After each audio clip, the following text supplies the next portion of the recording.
resgatar de dentro do nosso íntimo, do íntimo da nossa alma, Pai, a adorar um Deus verdadeiro, o único Deus verdadeiro, Pai, o único que é digno de receber toda a honra, glória e louvor. O mundo pode até copiar-se, o mundo pode até tentar fazer igual, outros deuses podem até copiar, eles podem até tentar fazer igual, mas não há Deus como tu. Não existe sobre a face da terra, não existe nos céus, na terra, abaixo da terra, nas águas, um Deus como tu és, Pai. Misericordioso, amoroso, fiel, que nos trata segundo aquilo que nós praticamos, e com isso o Senhor nos abraça e nos instrui, Pai.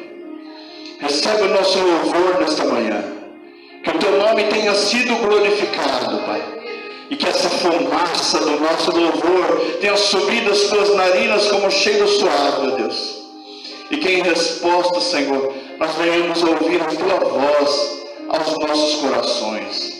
Instrua-nos, ó Deus, dentro da tua palavra, para que o teu nome sobre nós seja glorificado. É o que eu te peço, Senhor, nesta manhã, em nome de Jesus. Amém? Abra sua Bíblia, querido, no livro de Salmos,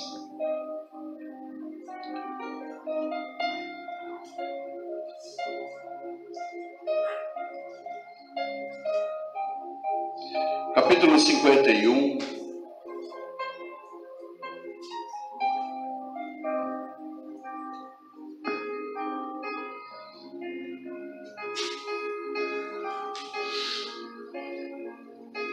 verso 17, somente o verso 17.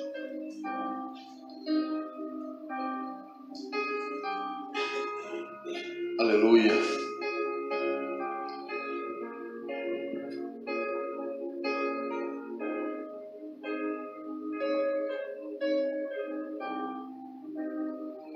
Quero que você leia junto comigo.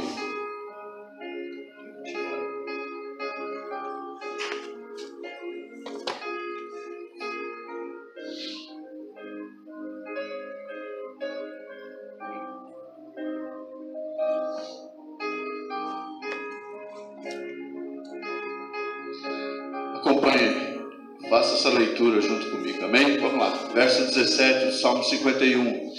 Os sacrifícios para Deus são o espírito quebrantado. A um coração quebrantado e contrito não desprezarás, ó Deus. Amém? Você crê dessa maneira? Eu não sei se isso passa pela cabeça dos meninos quando eles vêm de manhã para o louvor.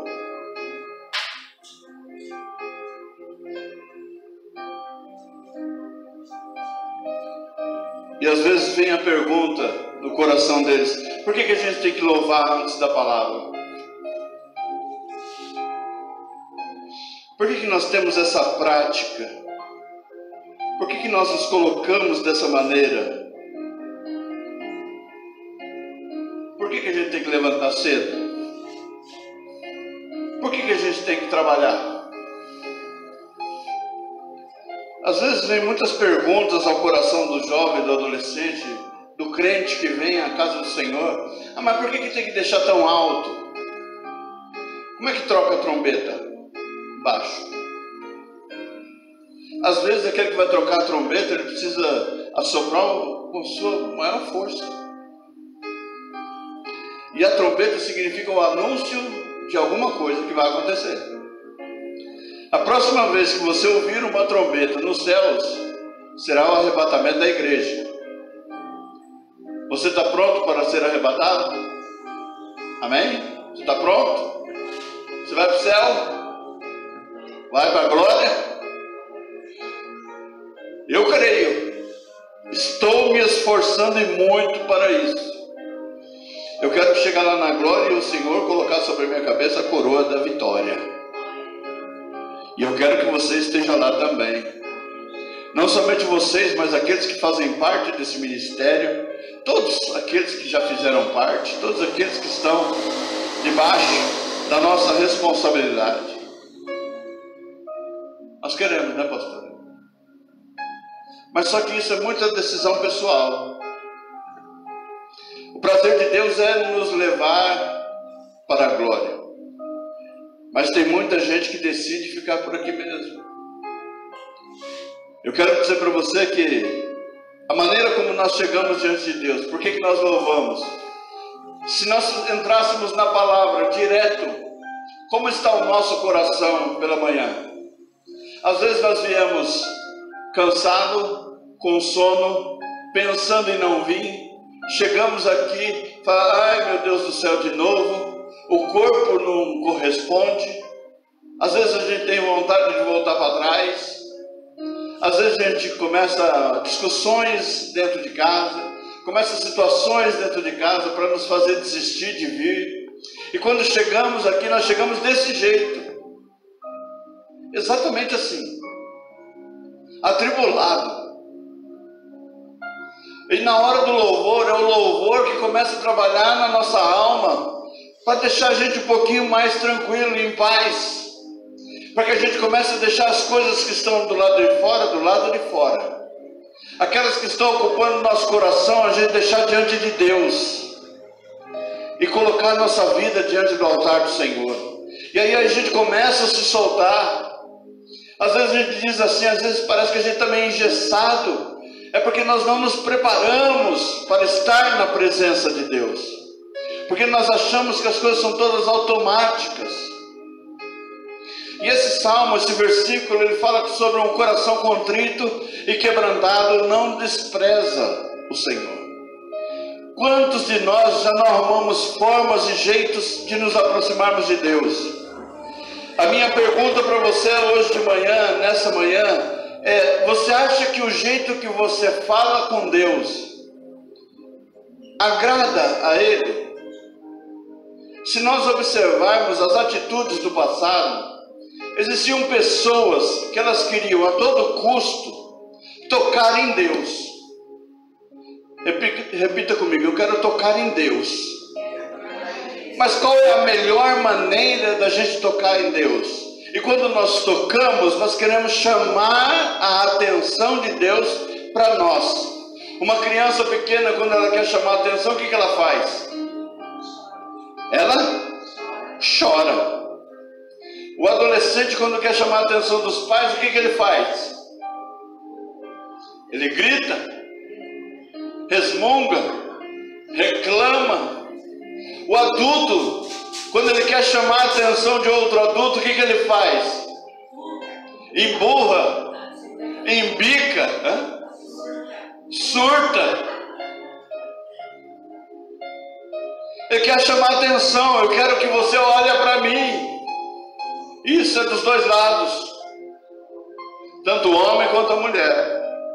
Então as pessoas do passado, elas queriam tocar em Deus de alguma maneira, e cada um tentando a sua moda.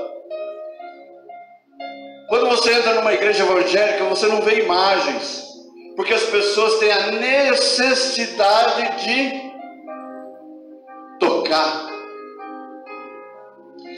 de ver e tocar. As pessoas têm essa necessidade. Ela cresceu assim, que para que as coisas sejam reais, você precisa tocar. E a Bíblia, no livro de Hebreus, capítulo 11, verso 1, diz que a fé é o firme fundamento das coisas que nós não vemos, mas cremos que será possível que aconteça. Então, a fé é diferente disso, de você querer ver e tocar. É você acreditar em algo que você não tem, mas que vai chegar. Eu creio dessa forma. E eu quero ensinar você a crer assim também, que hoje você não tem, mas amanhã você vai ter. E o nome do Senhor será glorificado. A Bíblia, o Senhor me deu um exemplo No livro de Gênesis, capítulo 11, do verso 1 ao 9, a palavra de Deus diz que os homens, Deus deu uma ordem para eles, que era para que eles se espalhassem sobre a face da terra e multiplicassem. Então a desobediência já vem desde o início. O que foi que eles fizeram? Eles decidiram ficar no mesmo lugar, e eles colocaram dentro do seu coração, e um contaminando o outro, dizendo assim: vamos levantar um edifício, e através desse edifício nós vamos tocar em Deus. Ou seja, eu vou fazer isso para tocar em Deus, eu quero conseguir tocar em Deus, eu tenho essa necessidade de tocar em Deus. Então os homens se uniram e construíram uma torre, essa torre chamada Torre de Babel. E Deus olhou para a vida deles e disse: olha o que eles estão tentando dentro do seu coração. Daqui a pouco, o que mais que eles vão querer?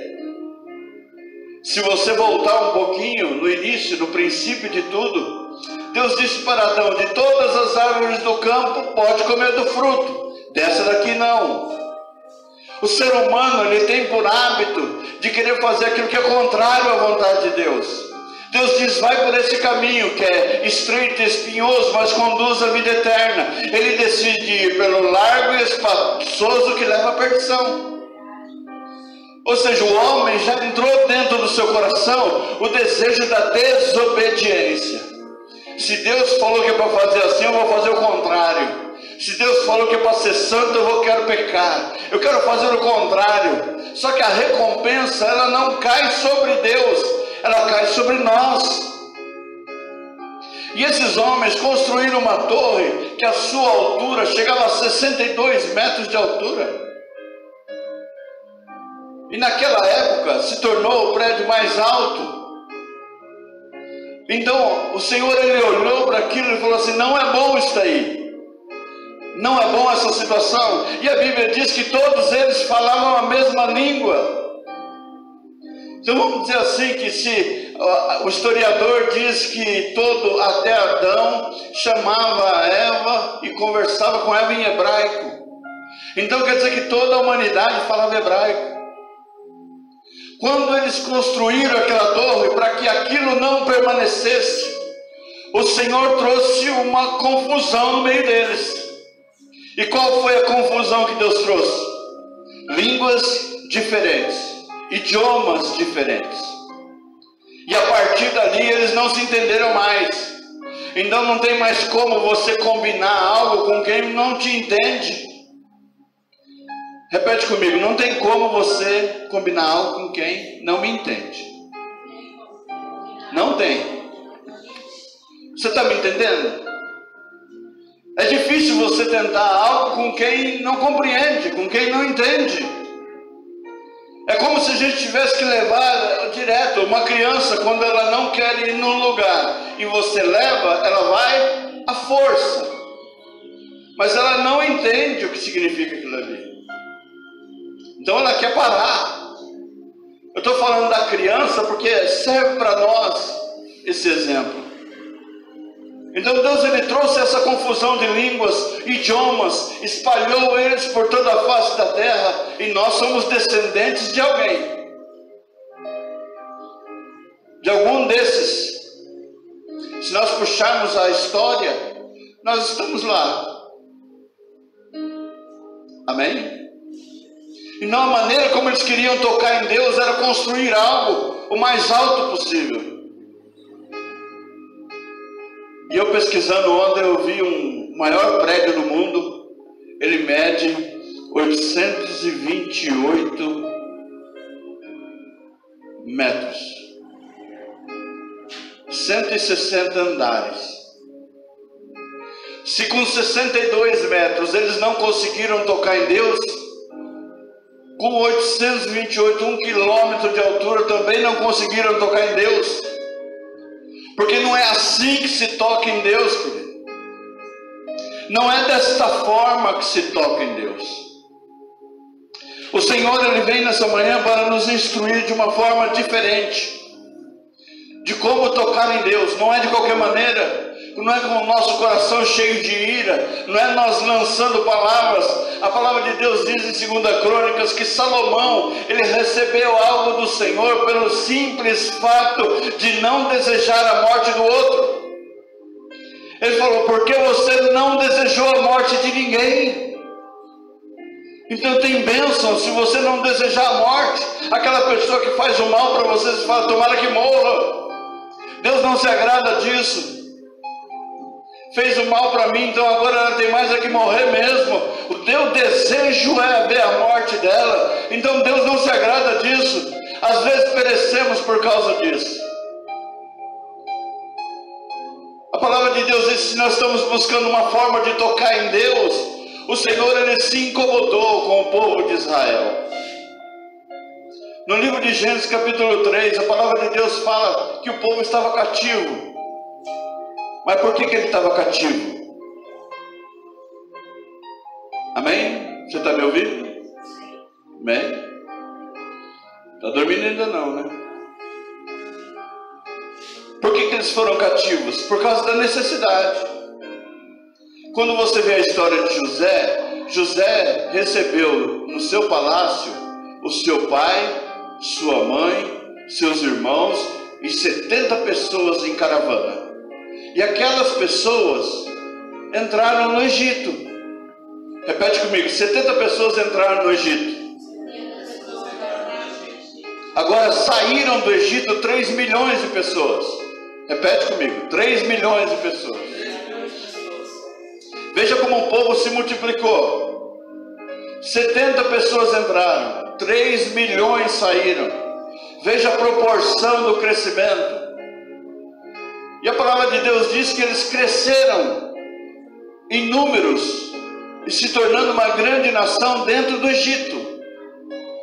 E o faraó percebeu que não era bom aquilo. Embora o povo de Israel assumiu os costumes do Egito, os deuses do Egito, acreditaram nas imagens do Egito, fizeram tudo como o egípcio fazia. Então eles começaram a se tornar de casa. E o faraó, vendo isso, disse assim: não é bom isso, então vamos escravizá-los, vamos torná-los nossos servos. José havia falecido, já não tinha mais a história dele com o faraó também já tinha morrido, o seu sucessor era mão de ferro, resolveu não fazer a mesma coisa do pai. Então começou a prática da escravidão, tornou aquele povo que era livre escravo, e ali eles ficaram 430 anos escravizados, até o momento que algo chegou diante de Deus, mas demorou 430 anos para alguém se tocar do cativeiro, para alguém chegar e falar assim: não, eu vou clamar a Deus, eu vou clamar ao Deus do meu pai. Quem aqui tem pai que é crente? Pai e mãe que eram crentes?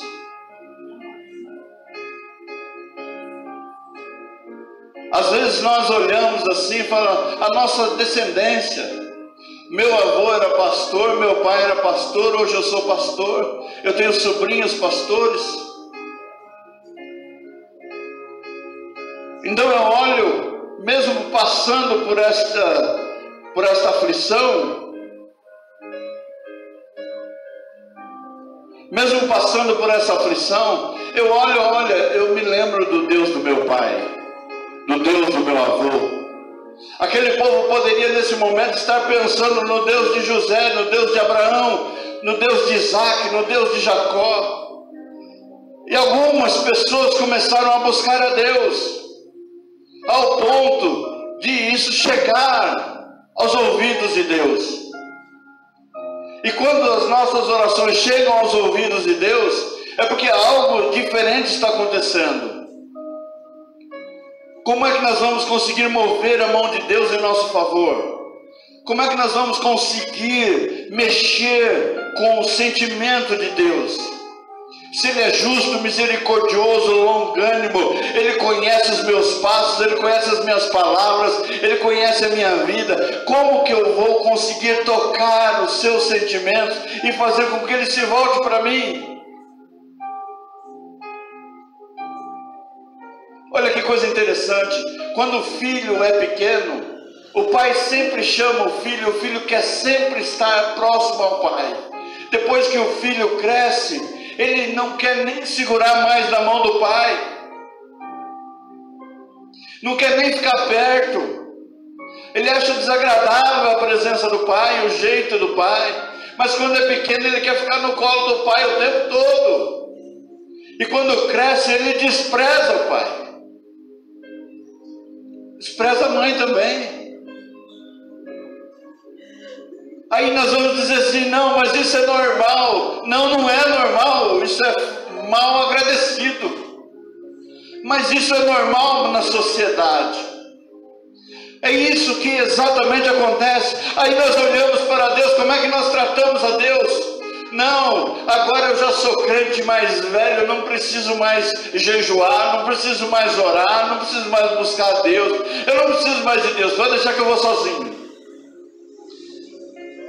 Nós nos tornamos adolescentes rebeldes diante de Deus. Só que Deus, Ele tem um sentido para tratar as nossas vidas. Ele tem uma maneira de nos tratar. Como é que um pai corrige o seu filho? Dando tudo aquilo que ele quer? Ou dando para ele aquilo que ele precisa? Ele diz assim, olha, eu vou dar o que você precisa de comer.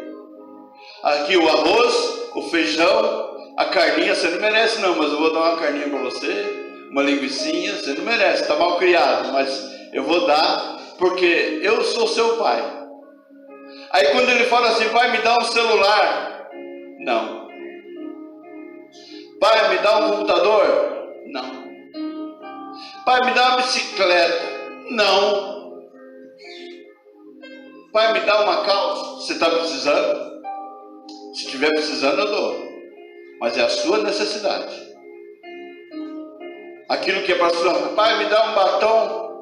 Não. Pai, me dá um tênis. Está precisando? Não, pai, porque meu amigo... Seu amigo é seu amigo, você é você. Seu amigo tem o pai dele e você tem eu. Se o pai dele tem condições de comprar agora, eu não tenho de comprar para você. Então, deixa eu ver seu tênis. Solado ainda está inteirinho. Você pisa no barro, ainda sai a marca. Então tá bom ainda para você continuar usando. Porque o que o pai está esperando? Que aquele filho que um dia foi muito mal criado, ele faça o quê? Ele se arrependa do que ele fez. E como é o coração de uma pessoa que se arrepende? Você já viu uma pessoa arrependida chorando? Já. Todos nós já vimos. Não é verdade? Como é? Tem pessoas que fingem também, né? Por isso que Deus é Deus. Tem pessoa que é fingida também.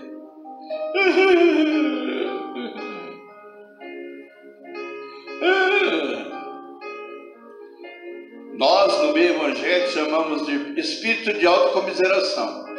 Aquela pessoa que quando ela chega num lugar, ela já chora. É só para chamar a atenção. É diferente daquela pessoa que precisa. Tem pessoas que chegam na presença de Deus e choram mesmo. Agora tem aquela, principalmente, eu vou pegar no pé do adolescente, principalmente adolescente. Eu vejo isso desde muito tempo. Desde muito tempo. Nós tínhamos um grupo de louvor e uma menina, todo dia que chegava lá, chorava. Aí a gente ficava olhando para o outro, mas por que ela está chorando? Aí todo mundo ia lá, agradava ela. O que você tem? E ela, fiz. E a gente gastava meia hora, 40 minutos com ela chorando. Atrapalhava tudo aquilo que a gente ia fazer. Ia ensaiar, parava tudo. Só por causa do chorinho dela. Aí a gente olhou assim e falou, mas meu Deus do céu, o que acontece com essa menina? Geralmente o adolescente quando chora porque o pai brigou. Então ela quer mostrar. A maneira dela mostrar para os outros que o pai brigou, que jeito que é? Chorando para os outros. Aí se caso é um líder da igreja, ele já vai dizer, tá vendo? Aqui ele é crente, mas na casa dele ele é carrasco. Então já começa a transferir o problema. Aí aquela adolescente ou aquela criança merecia levar uma cintada ainda. Mas hoje existe uma lei que não pode ficar batendo. Mas glória a Deus. Amém? E ela ficava atrapalhando a gente, atrapalhando. Até que nós entramos em oração, buscamos a Deus.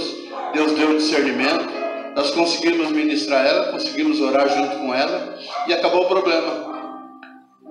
Tudo aquilo era somente para chamar a atenção. Assim como quando você entra dentro da igreja, você pode não estar com sono, mas dentro da igreja você fica com sono. Você pode passar a noite inteira dormindo, o dia inteiro dormindo, entrou dentro da igreja, faz o quê? Dá sono. Porque é espiritual. Aí você precisa falar, o sangue de Jesus tem poder, o sangue de Jesus tem poder, o sangue de Jesus tem poder. Por quê? Porque você precisa se autodominar. Então, assim como um pai espera que o filho se arrependa, Deus também do alto dos céus, Ele espera que nós venhamos nos arrepender dos nossos erros, das nossas falhas. E eles demoraram 430 anos para fazer isso. Aí eu te pergunto, quanto tempo você demora para se conscientizar do seu erro? Quanto tempo? Nós exigimos dos filhos a recuperação, algo rápido, mas muitas vezes nós não praticamos da mesma maneira. Nós exigimos que os filhos nos respeitem, mas nós não respeitamos nossos filhos. A Bíblia diz que é para os filhos honrar o seu pai e sua mãe, em contrapartida é para que o pai não provoque a ira do filho. Que jeito que é provocar a ira do filho? É acusar o filho de uma coisa que ele não fez. Você está usando droga, mas eu não estou usando droga, meu Deus do céu.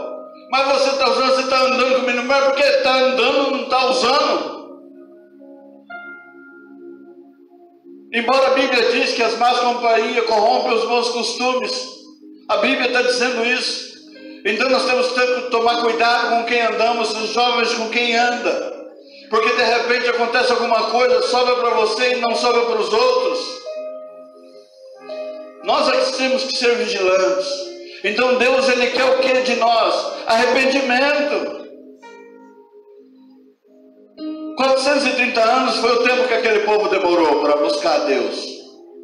Só que eles chegaram ao ponto, não de oração, eles chegaram ao ponto de grito, de dor. Porque quanto mais eles clamavam, pior ficava a situação. Porque até que Deus entrasse com a providência, nada acontecia. Continuariam escravos. Mas Deus entra com a sua providência. Ele diz para Moisés, Ele chama um homem. Ele constitui um homem como porta-voz. Mas esse homem, ele permitiu que alguma coisa acontecesse na sua vida. Aos 3 meses de idade, foi dado um decreto para que todos os meninos fossem mortos no Egito. Por quê? Era para acabar com as gerações futuras do povo de Israel. Está nascendo muito menino aqui, vamos matar todos eles. Tudo que nascer até 2 anos, vocês matam tudo. E ele ainda tinha 3 meses. A Bíblia diz que ele foi jogado no rio, a mãe dele preparou um cestinho, ele foi colocado no rio, foi socorrido pela filha do faraó, cresceu, aprendeu arquitetura, se tornou um arquiteto. Aos 40 anos de idade, ele viu um egípcio batendo no hebreu, ele viu que aquilo não era justo, ele foi lá e matou o egípcio. Por causa dessa morte, ele foi expulso do Egito, foi levado para o deserto. 40 anos ele ficou andando no deserto. Então quer dizer, um homem de 80 anos, Deus chama ele, chama a sua atenção no monte, acendendo. Como é que o monte pode pegar fogo? E ele sobe lá e ele vê a presença de Deus. E lá Deus fala com ele. E é nesse capítulo 3 que Deus fala com ele: tenho ouvido o clamor do meu povo. E desci aquele monte, ele desceu naquele monte para falar com Moisés. E eu te escolhi para que você vá até o faraó e liberte o meu povo. Mas 430 anos foi o tempo que demorou para aquele povo se conscientizar de que tudo aquilo que eles estavam fazendo estava errado. Mas a partir do momento que eles passaram a clamar a Deus, Deus os livrou daquele grande mal. Trouxe para eles a libertação. Entrou 70 pessoas, mas saiu 3 milhões. Saiu uma nação pronta, completa. Só precisava de um lugar para se estabelecer. E o Senhor disse para Moisés: vai lá, anuncia para Faraó para que ele deixe meu povo ir embora, porque eu vou levá-los a uma terra que mana leite e mel, a um lugar próspero. Ou seja, sai do cativeiro e vai para a prosperidade, vai para a bonança, e o nome do Senhor será glorificado. Aleluia! Mas o povo precisou tocar em Deus de uma maneira que Deus se sente tocado. E não é com o toque da mão, querido. Não é com o toque do seu grito. Não é o jeito que você fala, mas é o seu sentimento. É o seu coração. O seu coração fala mais alto que sua boca. Às vezes você chega diante de Deus sem palavras. E Deus ouve muito mais o seu coração do que a sua boca. Porque às vezes você não consegue transmitir em palavras aquilo que você está sentindo. Mas nessa manhã, o Espírito Santo de Deus pode transformar as suas palavras e você com o seu coração conseguir tocar em Deus. Amém, irmãos? A palavra de Deus diz no livro de Marcos, capítulo 5, verso 28, que uma mulher com fluxo de sangue, sangrando há 12 anos. Pensa você, mulher, uma pessoa sangrando 12 anos. Uma hemorragia constante. E a Bíblia dizendo que ela usou todos os seus recursos com a medicina, procurando um meio de resolver o seu problema. E ninguém conseguia resolver.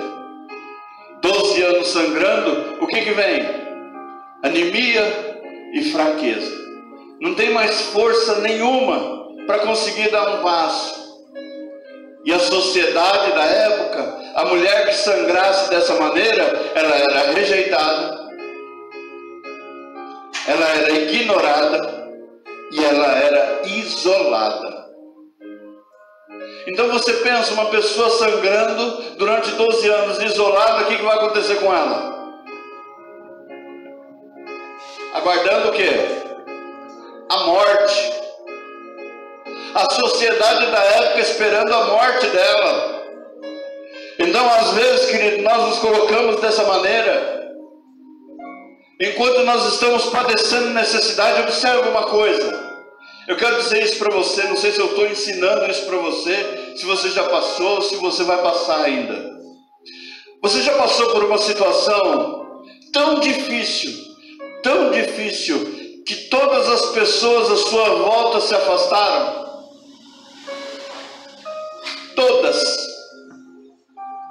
Todas elas se afastaram, até que aquela sua luta passasse. Depois que a sua luta passou, voltou aos poucos todos. Alguém já passou por isso?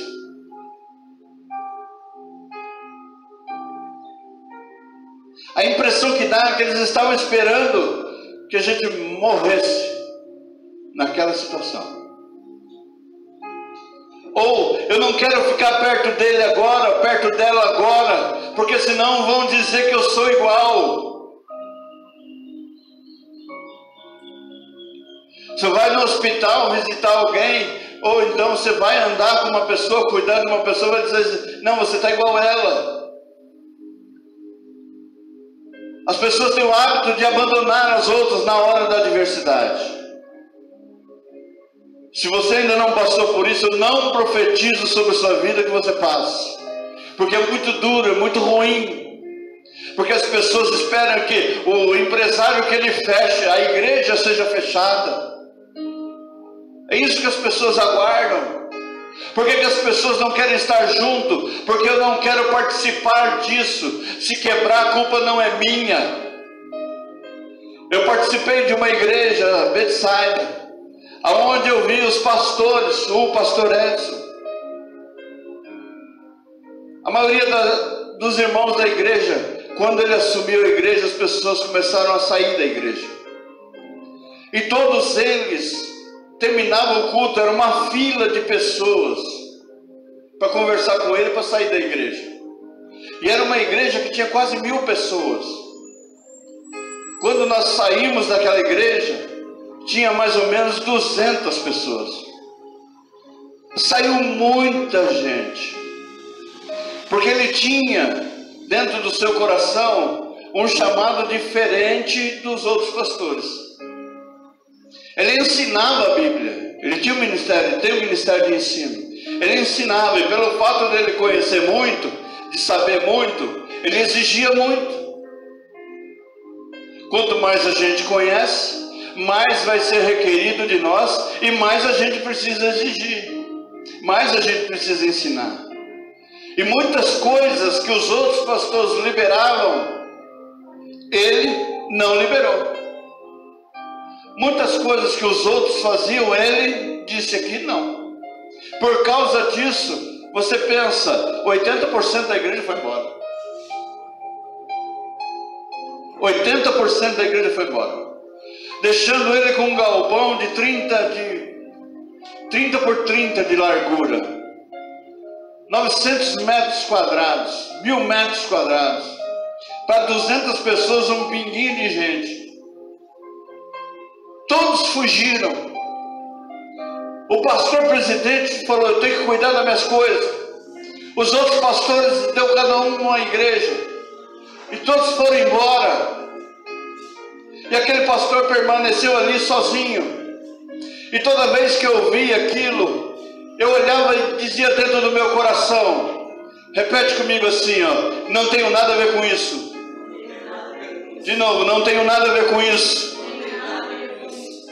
Vou trazer um parênteses aqui. Às vezes você vem aqui e conta o seu problema para mim, e eu dizer para você, não tenho nada a ver com isso. Como é que você vai se sentir? Mal, né, Vanessa? Muito mal. Como é que o pastor fala isso para mim? Não tenho nada a ver com isso. Se o Senhor me chamou exatamente para ter, ou seja, para ser um intercessor. O intercessor significa, eu vou me intrometer num assunto que não me diz respeito. Mas o Deus que eu sirvo, através da minha vida, Ele pode intervir nesse quadro e mudar completamente. Fecha o parênteses e volta ao vídeo do pastor Edson. Quando eu disse eu não tenho nada a ver com isso, o Espírito Santo de Deus tocou no meu coração. Numa sexta-feira, isso foi numa quinta noite, numa sexta-feira, eu era zelador da igreja, fui até a igreja. Quando eu chego lá, eu começo a caminhar pelo salão e pelo templo da igreja. Quando eu chego próximo do púlpito, o Espírito Santo de Deus ministra no meu coração, quem disse que você não tem nada a ver com isso? Quem disse? Se eu te chamei para estar aqui. Irmãos, eu quero dizer para você que era por volta das 9h30 da manhã. Eu chorei até 11 horas da manhã, na presença de Deus. E lá só tinha um corredor assim, com tapete, o resto era tudo cimento. Eu fui até o tapete, ali onde era carpetado, e ali eu dobrei o meu joelho. E ali eu chorei diante de Deus e perguntei, Senhor, me perdoa. O que eu posso fazer para ajudar ele? Era um pastor difícil, porque ele tinha conhecimento. É muito fácil você inventar alguma coisa e falar com um pastor que não tem conhecimento. Se ele tiver conhecimento, ele vai questionar tudo que você falar. E se ele tiver o Espírito Santo, mais ainda, porque ele enxerga mais na frente do que você. E numa sexta-feira eu fui jantar na casa de um irmão muito amado nosso. Quando eu disse para ele, o Senhor mandou eu falar com o pastor sobre consagração. Ele disse assim, o pastor não gosta de consagração. Eu falei, como é que o pastor não gosta de consagração? No sábado de manhã estava eu e ele em cima do mezanino, que a gente ainda estava reformando o templo. Estava eu e ele em cima do mezanino, mexendo nas madeiras, mexendo nas tábuas. Eu disse para ele: pastor, e a consagração? Ele disse: você quer começar quando? Para quem o irmão disse que não gostava de consagração, falei para ele: o dia que o senhor permitir. Ele falou: domingo de manhã, a partir das 9 horas, a partir desse domingo você já está dirigindo a consagração. Então aquele que não tinha nada a ver com o negócio, passou a ter tudo a ver com aquilo. E para finalizar essa parte, a igreja Bethsaida, ela era uma igreja que tinha, ali na Vila Marcondes, uma igreja para 1.000 pessoas. Uma igreja em Carapicuíba para 2.000 pessoas. Todas essas igrejas grandes, hoje, elas estão com uma porta um pouquinho maior que a nossa. De igrejas para 1.000 pessoas, 2.000 pessoas hoje, pequenas, alugadas. O único pastor que saiu daquele lugar e comprou um terreno, construiu um templo e está lá com a sua igreja é o pastor Edson. Exatamente aquele que todo mundo criticou. Então fica aqui esse registro. Exatamente o que foi criticado. Então quando as pessoas o abandonaram, eu imagino como difícil foi, porque hoje eu vivo isso, já tenho passado, já passei várias vezes por isso. E é terrível, é horrível. Mas as pessoas que saem com o sentimento de que eu não tenho nada a ver com isso, Deus vai fazer a mesma coisa com elas lá na frente. E vai ser um problema muito delas. Porque a hora que Deus começar a trazer tudo isso à memória, querido, vai ser grandioso e vai ser glorioso. Porque a obra de Deus, ela não para. Nós estamos desde o dia 10 de janeiro. Nós estamos aqui, querido. Eu acho que eu vou perguntar isso todo dia. Está sendo bom para você? Então, é um renovo. Quantas vezes eu e a pastora não falamos assim: a irmã Gislene, ela precisa estar mais firme, ela precisa vir mais para a igreja. Esse ano, olha que bênção. Nós estamos vendo tudo isso. Né? Nós estamos vendo, né, Lelé? A gente falava, a gente vê o socorro das suas irmãs, da irmã Vilma, tudo com a sua vida, a vida da Bianca. Até esqueci, Bianca. Meu Deus do céu, meu cabelo branco. O esforço, o carinho, mas precisava de uma posição sua. Tá certo? Precisava de uma posição sua. E ninguém à sua volta dizia: não tenho nada a ver com isso.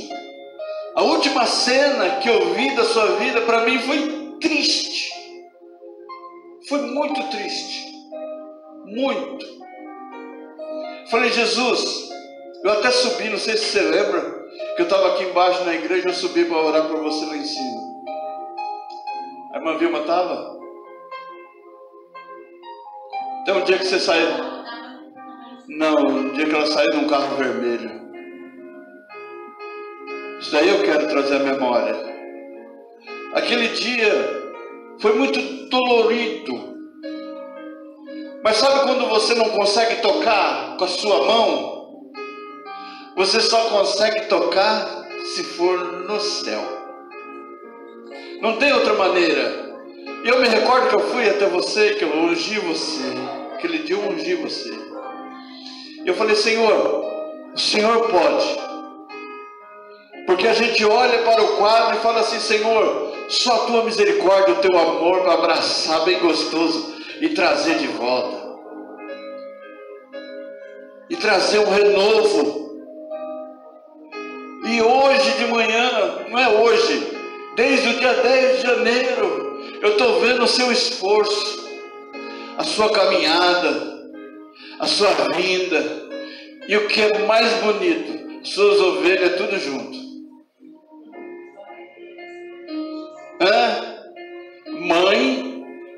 seus filhos. Aqueles que te ampararam, o carinho deles, o desespero deles. Hoje, você está aqui, ó, firme, para a glória de Deus. Isso é só o começo. Isso é só o começo. A luta está terrível, está grande, mas Deus está contigo. Ele é quem está segurando na sua mão. Ele é quem está te sustentando. Eu acho que você passa a semana assim, eu não vejo a hora de chegar domingo. Não vejo a hora de chegar domingo. Bom se fosse todo dia domingo, não é? Porque quando você chega aqui, o seu semblante é de satisfação. Cheguei. E Deus ouviu dos céus o seu clamor e o seu grito na sua dificuldade. E Ele incomodou quem? O pastor, a pastora, a sua irmã Vilma, a irmã Estela. Incomodou todos. E o Senhor foi em socorro. E hoje Ele está trabalhando a sua vida. Não está bom ainda não, mas vai ficar muito bom. Porque por enquanto você acha que ainda está apanhando, mas você está na hora de começar a bater. Amém? Não é bater nos filhos não, tá? Pode ficar sossegado. Bater naquele que te escravizou, filho. Vencer o seu inimigo, seu maior inimigo, que é o diabo, o adversário da sua alma, aquele que sopra os seus ouvidos muitas vezes que você está no lugar errado. Às vezes até aqui dentro ele já ousou soprar no seu ouvido e dizer: você está no lugar errado, não é isso que tem para a sua vida. Não, o Senhor diz hoje para você, Ele está mudando a sua história, filho. Ele que está mudando a sua história. Não tem, se você levanta a sua mão, filho, hoje o Senhor segura na sua mão. Você sempre quis que alguém segurasse na sua mão, hoje Ele segura na sua mão. Assim como uma criança desejando que o pai segure na minha mão para me atravessar, o Senhor está segurando na sua mão, filha, pode baixar. E hoje Ele segura na sua mão. Enquanto, às vezes, quantas pessoas não viraram as costas? Quantas? Mas hoje Deus está entrando com a providência, filho. Deus está entrando com a providência. O bom é isso, quando Deus entra com a providência. Quando Ele entra com a providência, tudo muda. Tudo muda. Eu vou ouvir o seu testemunho, como eu vou ouvir o testemunho da Vanessa, eu vou ouvir. Eu vou sentar aí, eu vou ouvir com muita satisfação. E depois no final você vai dizer assim: Jesus entrou na minha vida. Ele mudou a minha sorte. Louvado seja Deus. Aí você olha para os seus filhos e fala: filho, não saia desse caminho. Não saia. Hein, Bianca? Não saia. Hein, Lucas? Aí eu vou dizer para a Vanessa também: não saia, Vanessa.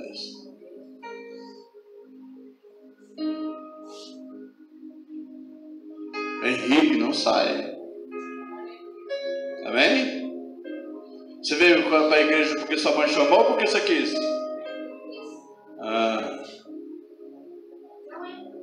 E o Samuel, veio para a igreja porque sua mãe chamou ou porque você quis?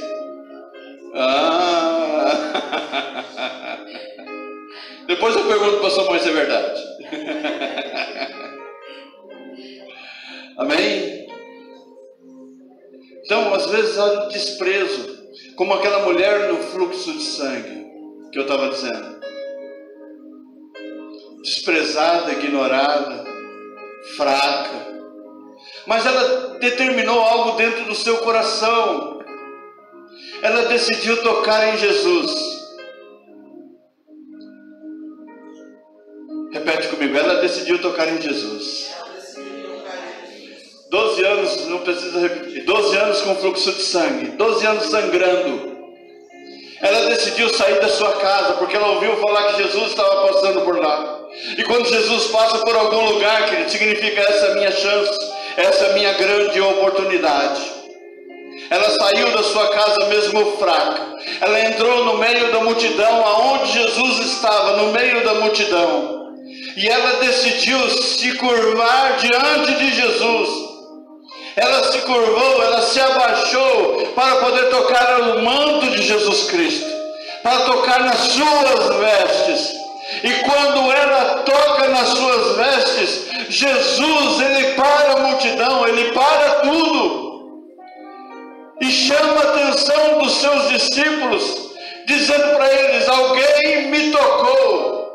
Os seus discípulos, olhando na sua natureza humana: mestre, o senhor está no meio de uma multidão, todo mundo vai te tocar, é normal. Jesus responde para eles: não, esse toque foi diferente. Esse toque fez sair de mim virtude, e virtude é vida, e vida em Jesus é cura. Quando ela toca em Jesus, ela recebe cura. Jesus disse: esse toque foi diferente. Ela estava quebrantada, ela estava contrita, humilhada, se humilhou. Quer dizer que Deus só ouve quando a gente se humilha? Não, o nosso coração faz toda a diferença. Para que você receba algo de Deus, é necessário que o seu coração esteja contrito e quebrantado. Então vamos ver o que significa contrito, arrependido. Às vezes as pessoas chegam diante de Deus com soberba, com arrogância. Eu faço, eu desfaço, eu posso. E o que precisa mudar é o seu coração. Um coração arrependido diante de Deus, quebrantado, enfraquecido, abatido e sem forças. Em que ponto nós chegamos aqui? Só quando estamos em luta. Quando não estamos passando por luta, o nosso coração é diferente. E quando nós chegamos aqui na casa do Senhor, tem pessoas que estão passando por aflição. Então nessa manhã você pode estar aqui arrependido, enfraquecido, abatido e sem forças. E o Senhor vai renovar as suas forças. O Senhor vai dar vitamina para que você deixe de ficar abatido. O Espírito Santo de Deus vai trazer a cura sobre a sua vida. Se você está enfraquecido, Ele é a sua força. Vamos nos colocar de pé, querido, em nome de Jesus.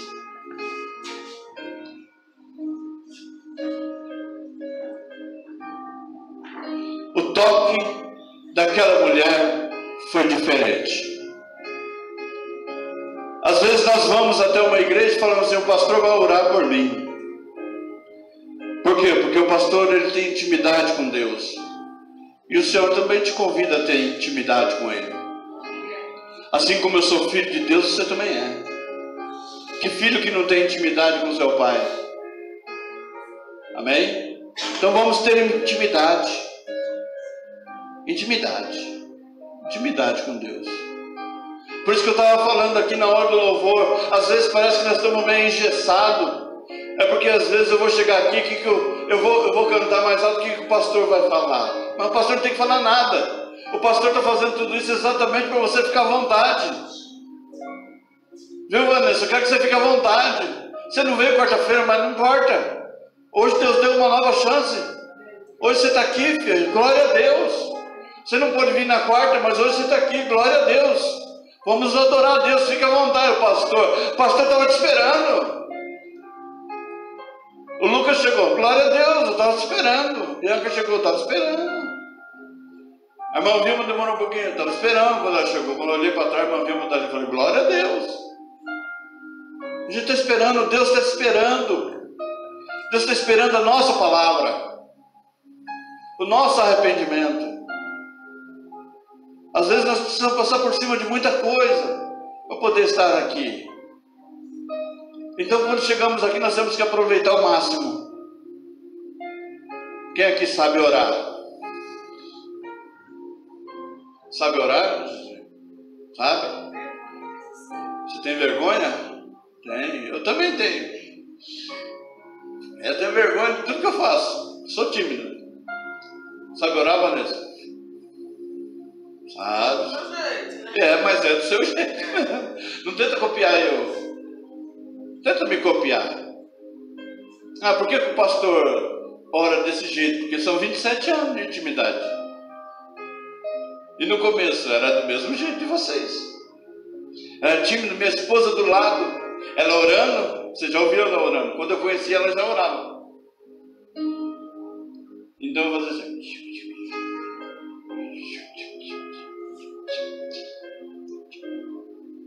Você ouviu, né, Deus? Vergonha do que ela ia pensar. Você não precisa entrar aqui com vergonha do que o pastor vai achar. Você tem que se soltar diante dele. Se soltar. Você está livre. Nenhuma acusação há. Nenhuma condenação há para aqueles que estão em Cristo Jesus, o nosso Senhor. Nenhuma. Repete comigo. Nenhuma condenação há. Nenhuma condenação há. Não há nenhuma condenação sobre a sua vida, querido. Você aceitou Jesus Cristo como seu único e suficiente Salvador. O Senhor já imputou sobre você a justiça. Amém? Já imputou sobre a sua vida a justiça. Nenhuma condenação há sobre a sua vida. Amém? Então eu quero ouvir você orar. Eu só vou começar a orar depois que você começar. Vamos lá. Pode começar a orar.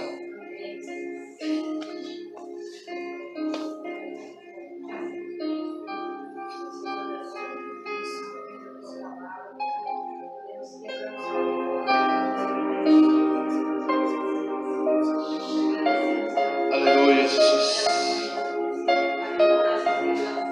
Fala com o Pai. Fala com o seu Pai que está na glória. Fala com o Espírito Santo de Deus que está bem próximo de você, podendo abençoar a sua vida. Está pronto para te abençoar.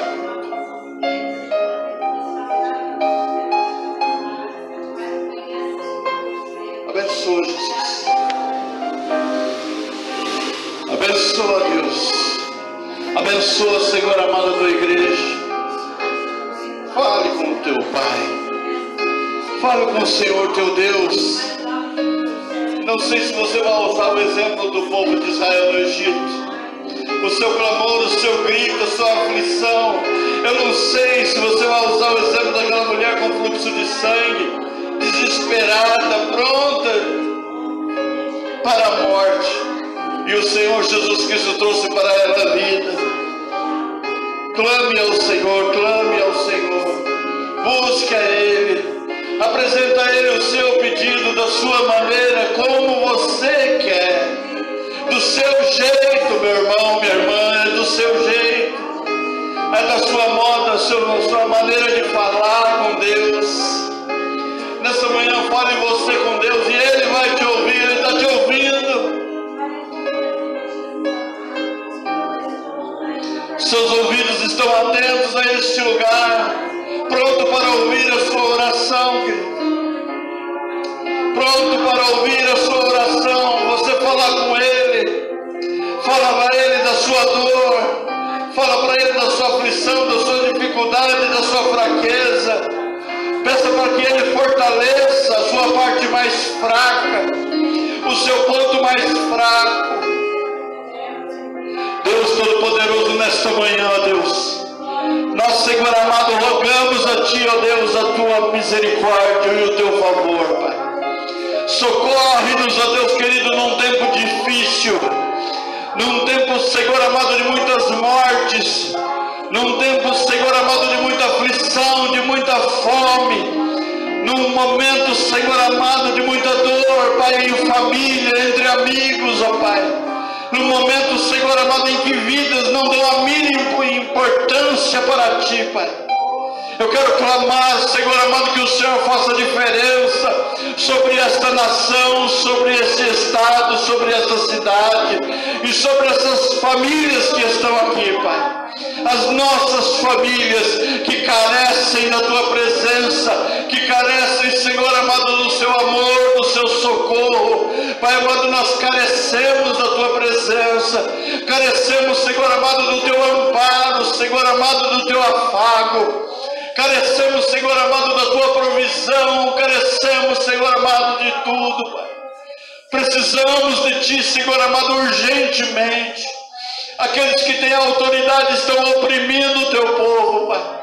Então, Senhor amado, do alto céus, ó Deus, que nesta manhã nós consigamos tocar o seu coração, com o nosso coração contrito e quebrantado, esperançoso em ti, Pai, buscando a ti num tempo que podemos encontrá-lo. Embora, Senhor amado, sejamos desprezados, embora, Senhor amado, sejamos, Senhor amado, deixados de lado, embora, Senhor amado, porque não temos dinheiro, as pessoas não querem se aproximar, mas a tua palavra nos diz que o Senhor veio para aquele que está com o coração contrito e quebrantado na tua presença, Pai.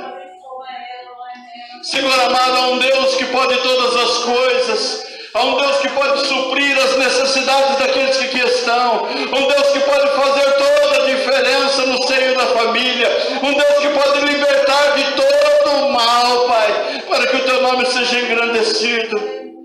Não existe mal sobre a face da terra que Deus não tenha o poder de transformar em bem. Não existe tragédia sobre a face da terra que Deus não pode transformar isso em uma notícia alegre. Não existe cativeiro sobre a face da terra que Deus não possa transformar em liberdade. Não existe doença sobre a face da terra que Deus não possa transformar em cura para que o nome dele seja glorificado. Não existe pessoas, não existe autoridade sobre a face da terra que possa combater o Deus que nós servimos, porque ele diz que toda autoridade foi constituída por ele, e ele deu morte a reis famosos, porque a sua misericórdia dura para sempre. Senhor amado, nosso país nós colocamos nas suas mãos, ó Pai. Todas essas autoridades que oprimem o seu povo, nós colocamos nas tuas mãos, ó Deus. E, Senhor amado, nos curvamos diante da tua presença, nos humilhamos somente diante de ti, Pai. Eu quero profetizar nesta manhã que as famílias, Senhor amado, que buscam a tua face, Pai, elas sejam supridas em todas as suas necessidades, seja, Senhor amado, na conta de água, seja na conta de luz, seja no seu aluguel, Pai, seja no mantimento, que ela seja suprida, que as vestes sejam supridas, ó Pai. Senhor amado, que o teu povo não padeça necessidade, mas antes que ele faça diferença sobre essa terra, e o teu nome, somente o teu nome seja glorificado. É o que eu te peço, Senhor amado, nesta manhã, ó Deus. Nos abençoa, nos dá, Senhor amado, um dia abençoado diante de ti, um almoço em família abençoado, um domingo abençoado e uma semana próspera na tua presença. É o que eu te peço, Senhor amado, em o nome de Jesus Cristo, o teu Filho amado e o teu Santo Espírito que trabalha no nosso meio e que ministra os nossos corações, nos concedendo a vitória. Amém, Jesus. Amém, Jesus. Glória a Deus, aleluia. Bendito seja o teu nome, aleluia. E que a graça de nosso Senhor e Salvador Jesus Cristo, o amor de Deus, o nosso Pai, a comunhão e a consolação no Santo Espírito de Deus esteja com a igreja vitoriosa de Jesus Cristo aqui reunida. E todos os irmãos digam amém. Está encerrado em nome de Jesus. Cumprimenta o seu irmão com a paz do Senhor. E por gentileza não esqueça do pastor. Amém? Aleluia.